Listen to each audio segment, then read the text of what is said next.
Mic check, 1, 2. Tom, use your word. Hey, you. That's Original Freedom. Hey everybody, and welcome to the Original Freedom Podcast. Sitting here with Tom Spooner. I'm Nate Horgan.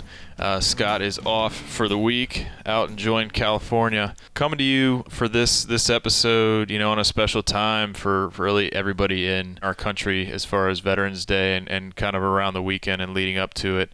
And I know that it's, for this particular opportunity to sit and talk with you guys, it's definitely something that Tom wanted the opportunity to spend some more time talking around post-traumatic stress, and is well versed and has a ton of knowledge in it, has helped a ton of people, that suffer from post-traumatic stress, and even over the years of learning more about it, and your brother Scott and you have become pretty popular for raising awareness on the subject close to 6 years ago, and then having helped a number of people since then, and having I think learned even more about it since then. But in talking with you, it's been awesome to hear the amount of work that you've put into understanding it, what goes into it, and really how to combat it. For those that may not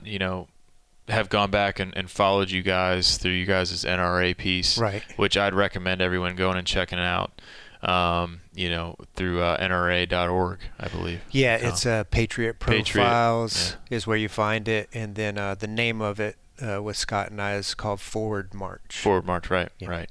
Yeah, definitely an awesome piece, about 20 minutes or so, that really was kind of one of the first things to really drive awareness. Yeah, so our message back then was mainly the awareness piece, because we were still grinding it out on our own. We were doing everything. Scott was doing acupuncture, arts therapy. We were just really getting after it as far as like, hey, how do we get better? So we were still in the midst of a lot of our own healing at that time. So the big message that we had going out was mainly the awareness. That kind of piece.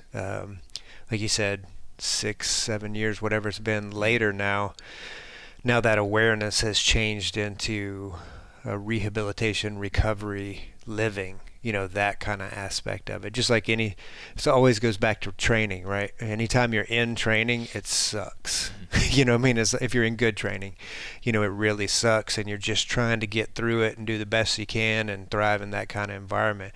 But it's only afterwards, whenever you get through the training and now, hey, you're out living and doing the job or doing what you've trained for, and that you gain more insight and better to articulate what it is that you went through.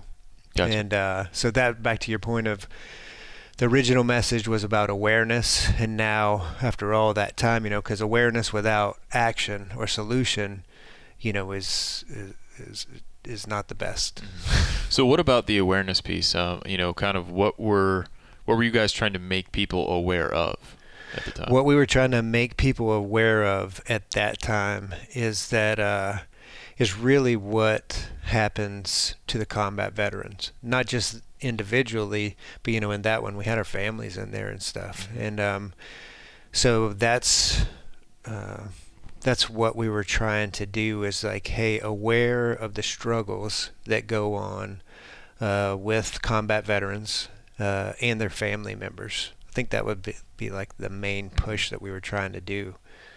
Gotcha. And I can't even imagine at the time, the culture, that you guys come from, just the kind of the weight that you guys have on your shoulders as far as the exercise that was, for you and Scott to go out and essentially lead the charge on that as far as driving awareness on it. I can't imagine what that was like as far as like for you guys to get to that point and say, we really need to share this. Yeah, and what are driving factors in sharing, right? It's one thing going through the training, going through all the therapies, all this different stuff that we were doing, that was all personal and kind of in-house. Like no one in the world knew about that until we came out, and spoke about it. But the reason why we came out and spoke about it was because of all the principles that we had already learned in life, all the tools that we had. And that is, when you're going through struggles, you talk about them.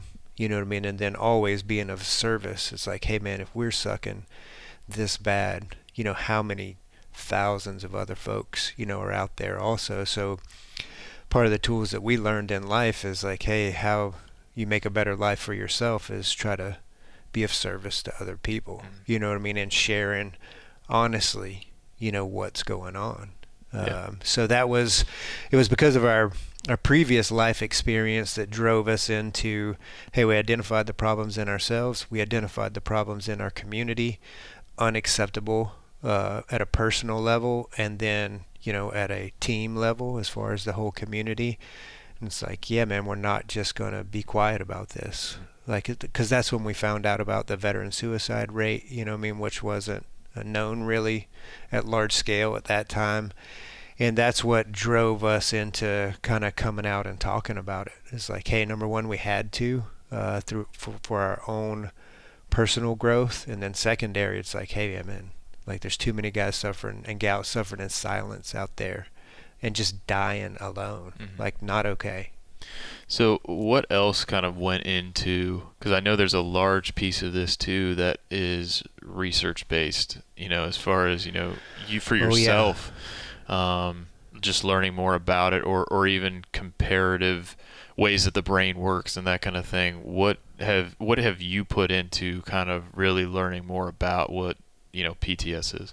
Yeah, man. So I've been studying it, personal study, of my own experience for quite some time. You know what I mean? Because I had some events happen to me young in life. You know what I mean? So I had to process all that kind of piece of it. So whenever it comes to post-traumatic stress, that's what we call it. And then they add disorder on the end of it, but it's like, okay, what is it? And just kind of in layman's terms, like, hey, so that everybody can understand. It's like, it's just unprocessed emotion. It's from traumatic events, and traumatic is defined by the individual. Some things that were traumatic to me, like someone else, maybe yourself, would have gone through it and been like, yeah, it wasn't that big of a deal. Kind of tough, but, hey, moved right through it. So, a traumatic event is defined by the individual. So whenever it comes to those traumatic events, emotions, get locked down inside. It's just this big event, capital letters, bright lights, big pictures, life-changing. And life-changing defined just internal. It doesn't have to be external, and so that kind of aspect happens, and something happens with our physiology, something happens with our mind. Our mind is always going to survive. It is always going to protect itself. So when this overwhelming event happens in my life, that is affecting me physiologically, psychologically, mentally, all that aspect, the brain is just going to shut it down. Because, hey, we have to keep moving, the whole food, water, shelter, that kind of aspect is like, hey, we're going to put that in a nice little box, and we're going to put it over here in the corner because we have to continue to go on. That's what the brain does, that, most of the time with most people automatically, so, but those things, they don't get processed. And so what does it look like between, like, hey, a traumatic event that's been processed and a traumatic event that hasn't, and I'll just always use myself. It's like when my grandfather died, that was a very traumatic event for me in my life. But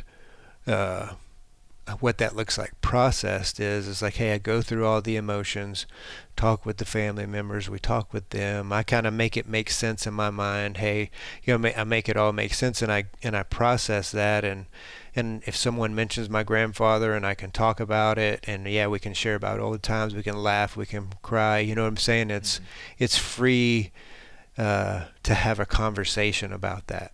You know what I mean? Now, early on, it was huge emotionally, all that stuff. Time is a part of it. But so that's a processed emotion, just like with me, in a processed event, traumatic event that got processed in my life. I can talk about my grandfather, a drop of a hat, laugh, cry. It's wonderful. Now, an unprocessed would look like if you brought up my grandfather and like, hey, yeah, don't talk about that. You know what I mean? Or like, hey, not, you know what I mean, we need to be alone and kind of, does that make sense? I mean, Yeah. just trying to give a big visual that a lot of people can experience is like, hey, there's some things, they may be even a little bit rough to talk about, like, I'm going to get a little bit emotional and teary-eyed, versus like, hey, yeah, we're not talking about that. And we all have those things, you know what I mean, at some points in our lives, you know, of like, where everybody's like, oh, that's unprocessed. You know what I'm saying? Yeah. And I'm not going to process it right now. You know what I'm saying? That's what I'm initially telling someone when I say, hey, we're not talking about that.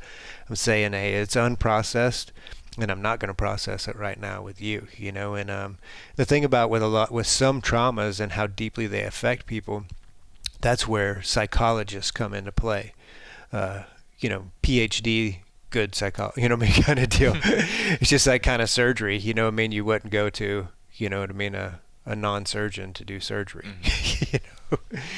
So some people need help with processing trauma, and some people don't. But that's, you know, really taking all the voodoo and all the complexities that everybody wants to talk about. It's just like, in layman's terms, it's like, hey, yeah, man, it's either processed or unprocessed. So what is the process of processing Right. a thought? What does that look like? Yeah, so, you know, I mean, there's multiple different ways. So, and there's different approaches, especially, again, just keeping focus on post-traumatic stress, you know, so post-traumatic stress usually comes from two different ways. Again, staying focused on traumatic, post-traumatic. So it's like, hey, a traumatic event occurs. Okay, traumatic events happen to all people at all times. But in focus of dealing with PTS, you really have to look at two categories. And the two categories are, was I a victim or was I a volunteer? So a victim is just what it says. You know what I mean? Somebody got raped, somebody got robbed, somebody got housebroken. You know what I mean? Someone was just minding their own business, and this event happened. They are a victim to the circumstances of what brought that about. A volunteer would mainly fall into the category of a profession, you know, whether that was a first responder or military, where like, hey, they have volunteered to put themselves in a position for these traumatic events to occur. You know, and combat's an easy one, you know, and so the reason why that's very important to identify is because the approaches to processing, back to your question, how we're going to process this, the approaches to processing are completely different. So if someone is a victim, I would approach them, you know, as a victim, like, hey, you know, this shouldn't have happened to you. This, you know, I mean, those kind of aspects of it. Whereas if you approach a volunteer as a victim, I'm going to get pissed off about it. It's like, I'm so sorry that these things happen to you. Like, well, yeah, I appreciate that, but like, hey, I volunteered to be there. So it's really important that when we begin the processing aspect of it is that hey, what's the approach that we're going to use? Who's in front of me? Is this a volunteer or is this a victim? You know, because that's how, as a healer, you know, as someone that I'm going to try to help, it's like I have to know my audience, right? I mean, and that kind of aspect. So those really are the two categories in processing of how I'm going to approach processing the healing. Gotcha. And so, as far as, I mean, what's the possibility that someone has trauma, both of a victim source and a volunteer source? I mean, is that something Absolutely. that crosses? And Yeah, there could be, because a lot of folks, you know what I mean. A lot of times, whenever the victim piece comes up, even if they weren't like involved in something an adult, you know, I mean, it's just like, hey, being a child, you're a victim of everything. You know what I mean? Like, yeah, you're a victim of your circumstances. You're a victim of all this. So that, you know what I mean, just growing up, you know what I mean, puts some people, as far as like you said, to being able to have both, you know, that aspect of like, hey, these kind of things happen in childhood that affected me kind of as a victim, because as a child, there's no defense against any of that kind of stuff, versus things that as an adult, you know, does that make sense? yeah. And so, I mean, that definitely being a case where you could see people having, going through both types of stress or things that they're trying to put away and not think about or not Right. address and that kind of thing. And see, and that's another thing that people, having the ability to compartmentalize trauma is a wonderful skill. You know what I mean? It's a natural skill. Some people are way better at it than others. You know what I mean? Where it's like, hey, a traumatic event occurs. Hey, we're going to box that up. You know what I mean? And we're going to put it over here on the side, and we're going to deal with that later because, hey, we got stuff to do. You know what I mean? So a lot of, there's nothing wrong. That's a wonderful gift to have the ability to do that. The thing they don't tell you about the ability to compartmentalize and to go through with that is all those boxes that you create and put over in the warehouse. How big is your warehouse? You know what I mean? Because eventually, all those compartmented events, you know what I mean? The warehouse gets full. Some people have a big warehouse, some have a smaller one, but it gets full. And then whenever it gets full, that's when the disorder piece comes into play. Because no longer then do I have the ability to take the compartmentalized stuff, because I'm trying to compartmentalize, do all these tools that have worked my whole life. And hey, put that box to the side, but there's nowhere to put the box. So now I'm less with it. And that's where, the disruptive behavior comes from. That's where the self-deprecation, that's where, potentially chemical dependencies come into play, or really just bad behavior and almost, creating self-destruction kind of aspect going on, and that's where, because they mentioned the disorder piece, that's where the disorder comes into play. That's pretty deep, but if you have a disorder, and so that's, just identifying all those pieces. And again, I always like, whenever talking about PTS, it's much like, and I'm using just this as a side-by-side example, is like, hey, you fill out a questionnaire for PTS. It's like, check the block kind of thing. It's like, okay, hey, you have some degree of post-traumatic stress going on in your life. It's like, okay, been identified, PTS. I like to compare it like with cancer. It's like, if you've been identified with cancer, doc comes to you and says like, hey, Nate, you've got cancer. And you're like, oh, wow. They don't say like, hey, here's your cancer pill. You know what I mean? It's always the next question. Well, what type of cancer? What type of treatment? Is it in my lungs? Is it in my lymph nodes? Is it in my pancreas? You know what I mean? It's like, hey, because there's different approaches to healing, right, to each one. So for some reason, when it comes to PTS, we just lump it all into one big thing. Like, hey, you have PTS. Here's your PTS pills. Here's this PTS thing. It's like, no one ever says, well, okay, well, the same kind of questions when it came to cancer. It's like, okay, well, what kind of PTS? Was I a victim or was I a volunteer? It's like, okay, how disruptive is it in my, you know what I'm saying? Like the questions don't continue, they just kind of stop. So therefore we get into this cookie cutter healing system of like, okay, again, back to like, hey, here's your cancer pill. And do you think that's just related to just the sheer amount of time that, is that from like even a research standpoint or like a medical research standpoint, what would you attribute to that? Like, why is it in a cookie cutter stage at this point, do you think? I don't really know. I don't know if it's because like everybody's kind of working in silos. You know what I mean? Like, hey, this university is doing all these PTS studies in this genre with these folks kind of deal. Hey, this other one over here is dealing with the veterans. It's almost like there's not a big sharing of information of like, hey, what are the common practices that will work? It's almost, in my limited experience, it's been that it's people fall in love with their treatment protocols. Like prolonged exposure therapy is the way to go for treating PTS combat veterans, Then other people will say, hey, you need testosterone and this will go, you know what I'm saying? So everybody falls in love with whatever their treatment plan is instead of just dealing with what you see. It's like, and hey, what practices are going to work best? Even whenever it comes to working out and stuff, look at how, just from a physical fitness perspective, how we've evolved into common practices nowadays that are used by most. A lot of that hasn't happened in this field, and I don't really know why. I don't know if it's because we're not talking about it enough, because we're not sharing those kind of practices, and but a lot of times it seems like they're trying to make it way more complicated. I mean, there are complex psychological issues, you know, extreme bipolar, chemical imbalances, schizophrenia, you know what I mean, psychopaths, you know what I mean, like there's some out there, but 80% rule, hey, we're just dealing with functional people that are struggling with how to process emotions. Gotcha. You know. Yeah. And you've done extensive amounts of, research and spent a ton of time. I'm just curious too. Have you seen? Because you've looked back into like hundreds of years back. Yeah.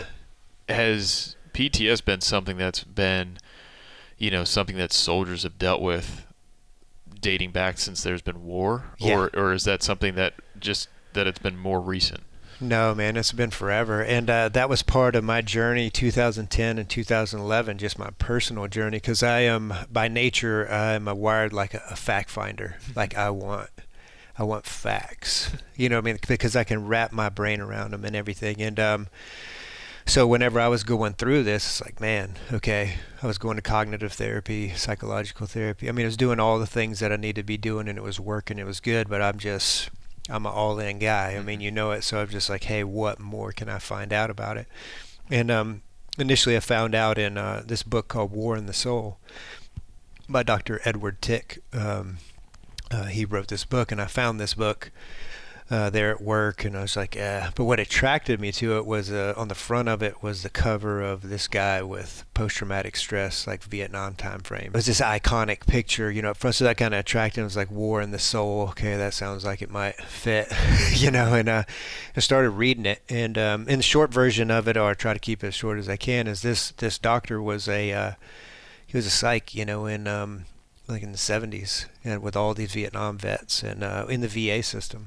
And he's seen how the protocols they were using was like, hey man, we're not helping these guys. So he took it on himself to study ancient cultures and to find out, like, hey, as far as we know, why did these warrior kind of cultures, whether it was Native American Indians, Spartans, all these different folks, like, how come they didn't appear to have these, all these big problems? And it's a great book, but I'm just going to bastardize it real quick, and bring it out as Cliff Notes version, I guess, is two of the major things that were in there when it came to the combat veterans and the healing of it is like, and we'll just use the American Indians as a point of reference, is back in those days when the warriors went off to fight another tribe that was coming, if the warriors didn't go and fight them, that whole tribe would get slaughtered, slavery, right? Just horrible stuff, right? So the warriors would go out and fight and prevent that from happening. But everybody knew that, hey, when someone experiences combat and they're taking human lives and they're experiencing their buddies getting killed, all that kind of stuff that we know is combat, when they come back, they're different. Just like any other thing in life, like, hey, you experience big, heavy-duty stuff, you're going to be different. So the two main things they had going on was, number one, they had the warrior elders, the old warriors, chief, many feathers hanging up, brave, one feather hanging down, so they would take those young, inexperienced to combat, warriors, and they would take them under their wing, right? And so I would imagine the conversation would sound like this, like, hey, they finish battle, they come back to the tribe, and like, hey, you're going to have nightmares. Hey, you're going to be hypervigilant. Hey, you're going to feel like you don't fit in. Hey, you're going to have all these kind of crazy thoughts. It's okay. Like, we're going to talk about that stuff, and we're going to keep training, and we're going to work through it, and we're going to provide for the tribe. Everything that the warrior did, in their community. So that was the main thing that they had at that time, was these warrior elders, mentors, whatever you want to call it, and then, so that was on the warrior side. And then on the community side, the duty and responsibility of the community was to just provide relentless love and support and food and family and all that goes with it. And so that's how the whole thing worked out. The community's job was not to fix the warrior. That was the elder warrior's job. just kind of made sense. I mean, they're qualified to do that. And then the community, what I mean, and again, back in those days, not 1%. Nowadays, 1% of the U.S. serves in the military. So even suppose that back then, what I mean, if those warriors wouldn't have went and fought, they would all be dead. So there was that very close connection of thank you. You know what I mean? Like, for real. Like, and real close to home, right? And so that was the two, the warriors, elders, and the community. So if you look at our problems that we have now, most of our elders are the most screwed up, and the community, is what it is. Very far removed. Again, back to just the 1% serving. But so back to the ancient times, I mean, they had those two things going on, and where that all came together was around the campfire at night.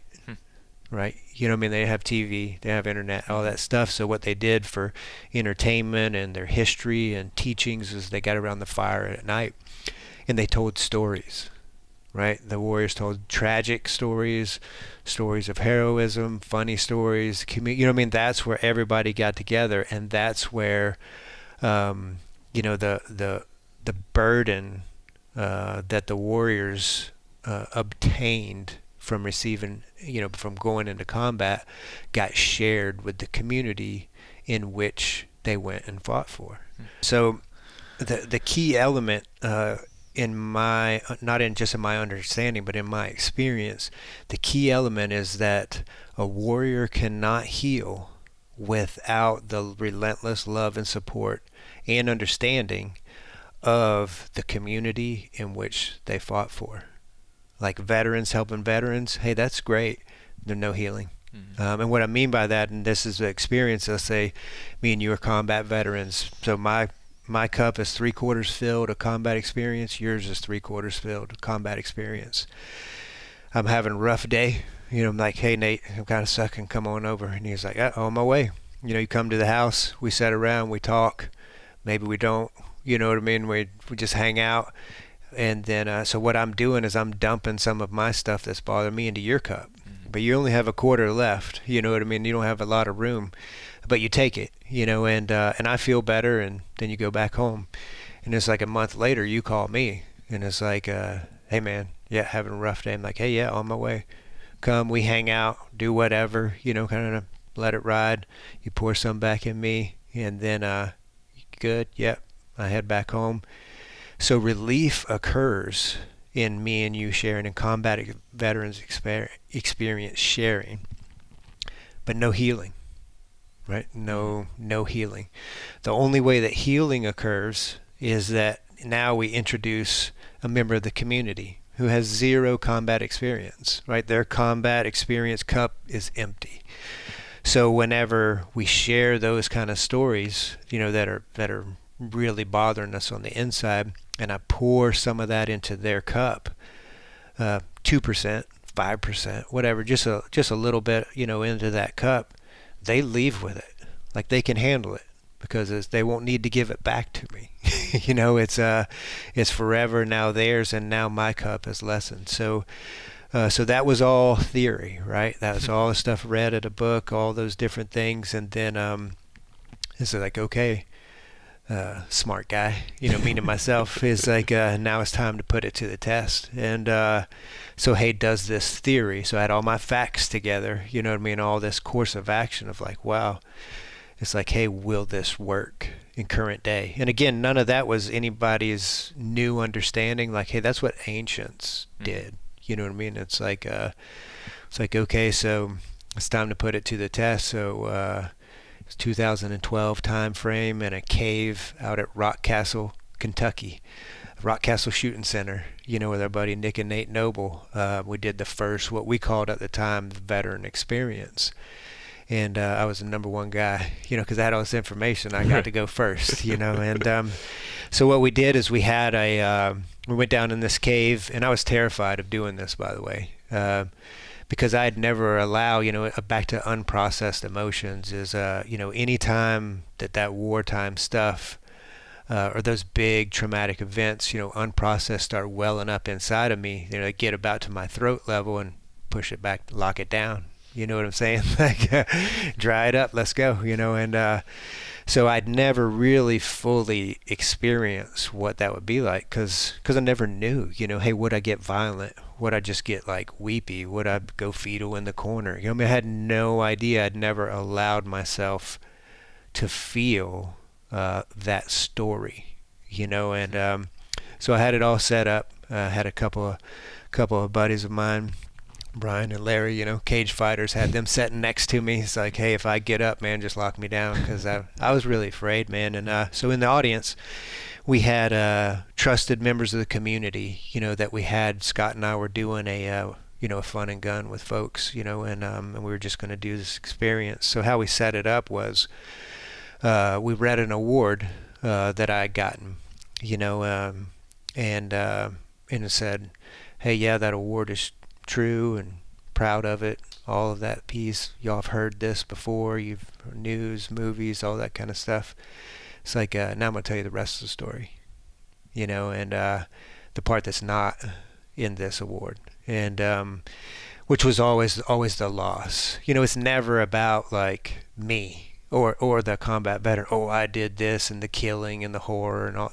No, it's always about the buddies getting lost or the stuff that didn't fit. And so I went on, and for the next, I think it was about an hour and a half of just blood. I mean, it was snot bubble. It was ugly. It was horrible. It was one of the most horrible experiences of my life.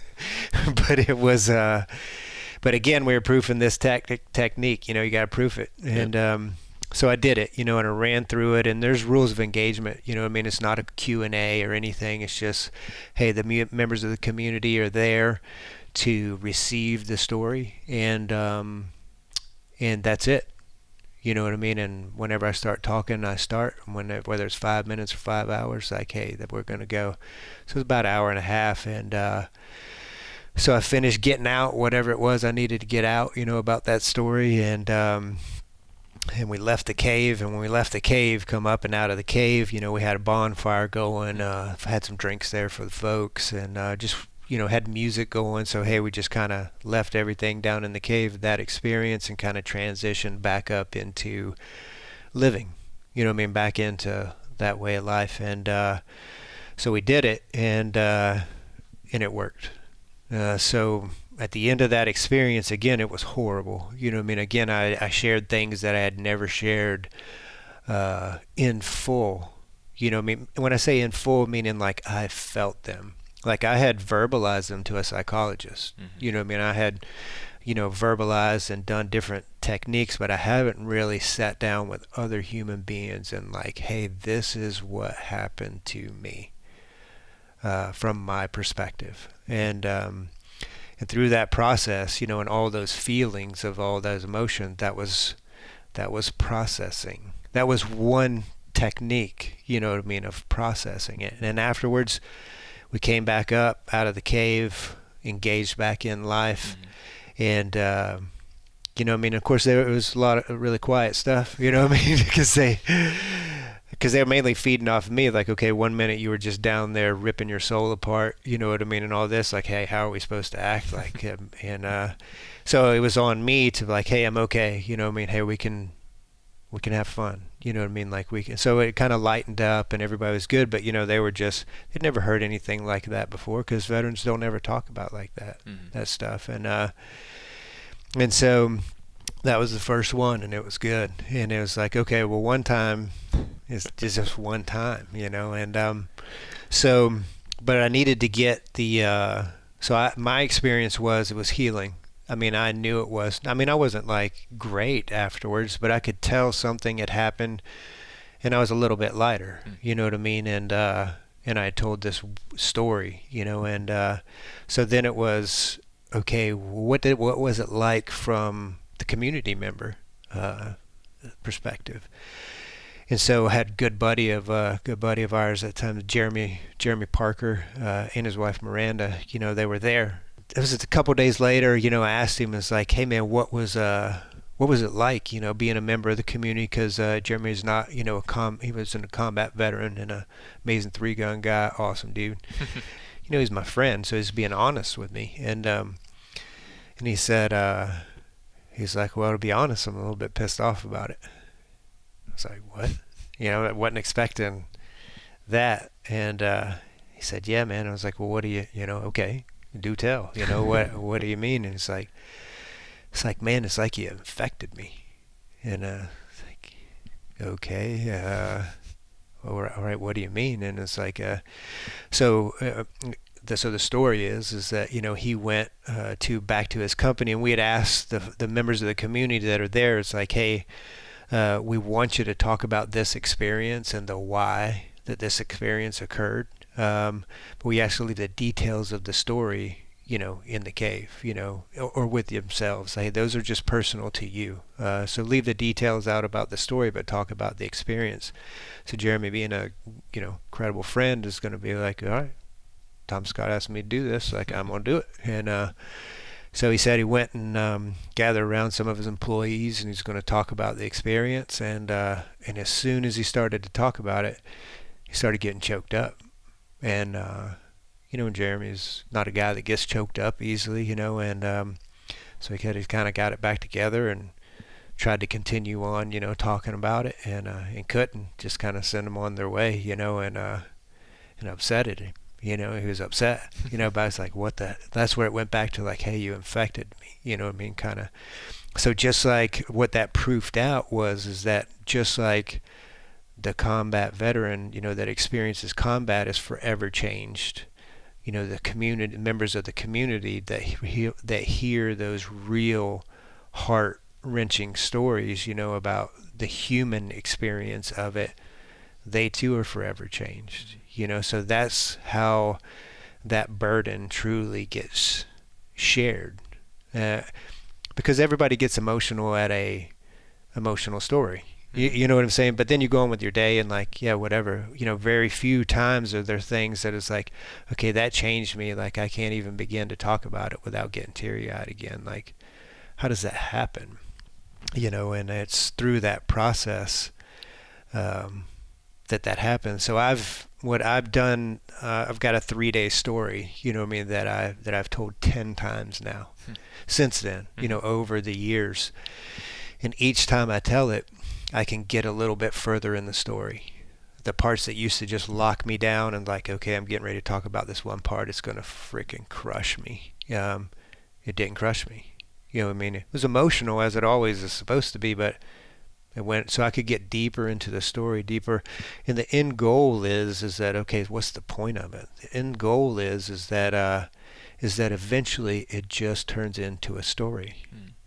Emotional one, it's always going to be emotional, supposed to be, but it's always a story of these heroes, that have done these events in combat. It's never about me, But the thing about it is that if I don't tell that story never gets told. Because usually in epic stories, there's only a handful of folks at most that actually know what happened on the ground in that moment. Well, most of those epic stories that, we would still be singing hymns about them and stuff like that if they were known to all, die with combat veterans because they're unprocessed. They can't talk about them. I couldn't talk about them. I'm just at the point where I can almost tell that a story. Man, that was 6 years of getting after it. So it's a lot of work. It's not like, okay, I do share this one little story one time and, hey, I'm all better. You know what I mean? Right. It's ongoing. And so I did it. Scott's done it. Zach's done it. Magnus has done it. These different combat veterans in the same venue, always with the same results. And that's where healing occurs, and the community member shares the burden, is forever changed and knows that story. So it's, the concept has been proofed out, and it's a practice that we do at Warrior's Heart. And Warrior's Heart, we call it a Warrior's Experience. And we still do them, whenever we're doing those kind of events. And then obviously we do them at Warrior's Heart and creating it as part of the culture. Yeah. And again, the why do it, why do it is for healing, for the community members actually knowing what it's all about, and actually knowing what folks truly went through. and telling the stories of those heroes. You know what I mean? So they don't die. You know what I mean? How many just epic stories died with World War II vets, Korean vets, Vietnam vets. And I understand why, you know what I mean? Because I was like that too. It's like, hey, I couldn't tell that story, man, without like just being devastated. I mean, it would just come out in that ugly kind of crying every 4 or 5 words, things that no one else could understand, you know. It's like horrible. So that's, when I talk to other combat veterans, and it's like, man, why would I subject myself to feeling those horrible emotions? And then with people that I don't really know who, like, why would I do that? And it's like, hey man, so we can tell their stories. That's how we honor. Because, veterans are all about honor, right? Honor. Hey, we honor our dead. And it's like, yeah, are you? That's my question, is like, yeah, hey, we honor our dead by the lives we live, and then it's like, hey, am I, and always the lives we live, if you're honoring someone, you're usually talking about them a good bit.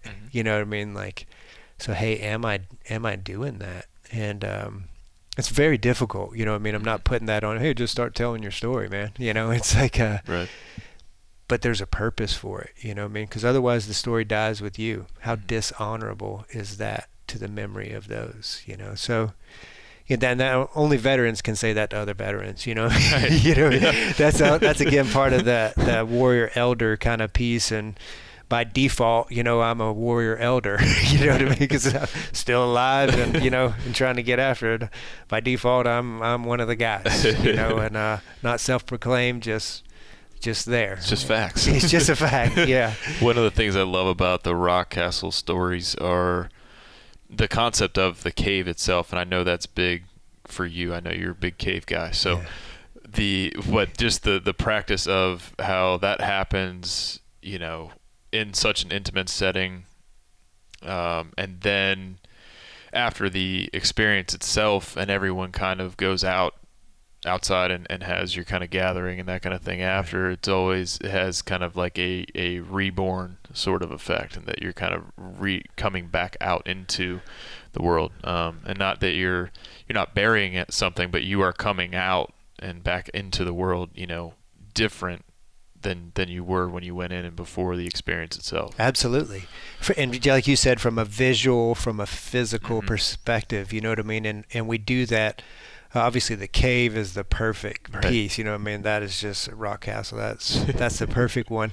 But we don't always have the cave, but we always set those events up where it's somewhere sacred, dark, secluded.